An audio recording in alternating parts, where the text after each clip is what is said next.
বিসমিল্লাহির রহমানির রহিম। আমি মোহাম্মদ মাহবুবুল ইসলাম, প্রভাষক, বাংলা বিভাগ, কর্মরত আছি শেরপুর ইসলামিয়া ফাজিল ডিগ্রি মাদ্রাসা, নান্দাইল, ময়মনসিংহ। আজকে আমি মূলত যে বিষয় নিয়ে আলোচনা করার জন্য এসেছি, সেই বিষয়টি হচ্ছে আপনার চালাক এবং বুদ্ধিমান। এই দুটি শব্দের কি আদৌ কোনো পার্থক্য আছে কি নাই, বা থাকলে কি, সেই বিষয়টি আপনাদেরকে অবগত করানোর জন্যই মূলত আজকের এই ভিডিও। তো যাই হোক, আমি শুরু করতে চাচ্ছি। প্রথমেই আমি আপনাদেরকে জানাবো যে চালাক শব্দটি এসেছে মূলত ফার্সি শব্দ থেকে। এর অর্থ বিচক্ষণ, চৌকস, মেধাবী, ধূর্ত, প্রতারক, কূটবুদ্ধি সম্পন্ন ব্যক্তি এবং চতুর, এরকম। অপরদিকে বুদ্ধিমান শব্দটি হচ্ছে খাঁটি বাংলা শব্দ। এর অর্থ বুদ্ধিযুক্ত, ধীমান, জ্ঞানী। এখন আপনারা আমাকে হয়তো জিজ্ঞাসা করতে পারেন যে এই দুটি বিষয় নিয়ে আলোচনা করার কি প্রয়োজন। আমি আপনাদেরকে বলবো, অবশ্যই এই দুটি বিষয় সম্পর্কে আজকে আমার এই বিষয় নিয়ে আলোচনা করা অত্যন্ত গুরুত্বপূর্ণ।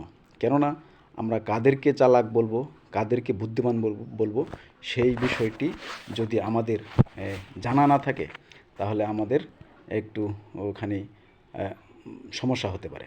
সেই জন্যই আমি প্রথমেই চালাকের সংজ্ঞাটা যদি আমি বলি, চালাক হলো যে ব্যক্তি তার মেধা ও বোধ শক্তির অপব্যবহার করে, তাদেরকে আমরা চালাক বলবো।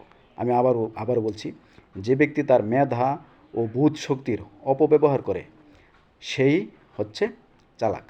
আর যে ব্যক্তি তার মেধা বোধ শক্তির সদ্ব্যবহার করবে, তাকে আমরা বলবো বুদ্ধিমান।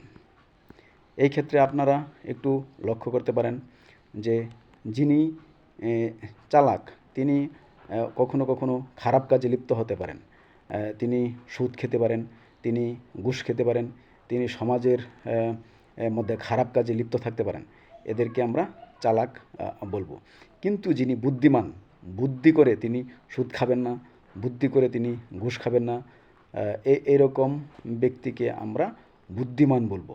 কিন্তু আমরা অনেক সময় বুদ্ধিমান এবং চালাক এর মধ্যে আমরা গুলিয়ে ফেলি যে কে বুদ্ধিমান।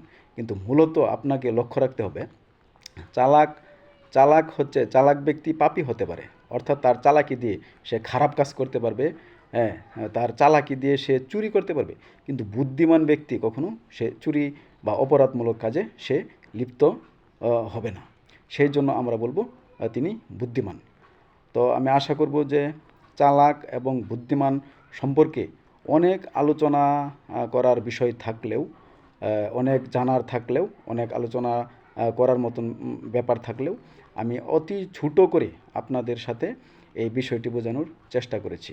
আমি আবারও বলছি, চালাক পাপী হতে পারে, চালাক খারাপ হতে পারে, চালাক অপকর্ম করতে পারে, চালাকে সুদ খেতে পারে, চালাকে ঘুষ খেতে পারে, চালাকে আপনার সাথে প্রতারণা করতে পারে, চালাক ব্যক্তি শঠতা করতে পারে।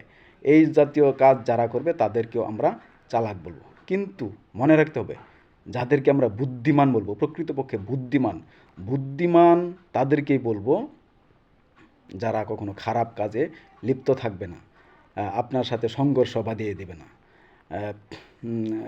সুদ খাবে না বা ঘুষ খাবে না, কোনো ধরনের অনৈতিক কাজে লিপ্ত থাকতে পারে না বুদ্ধিমান ব্যক্তি।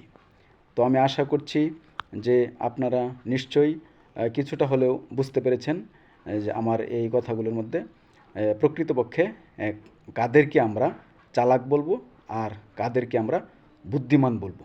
আজকের এই ভিডিওর পরে আমি আশা করব যে আপনারা নিশ্চয়ই এই বিষয়টি ভালো করে বুঝতে পেরেছেন।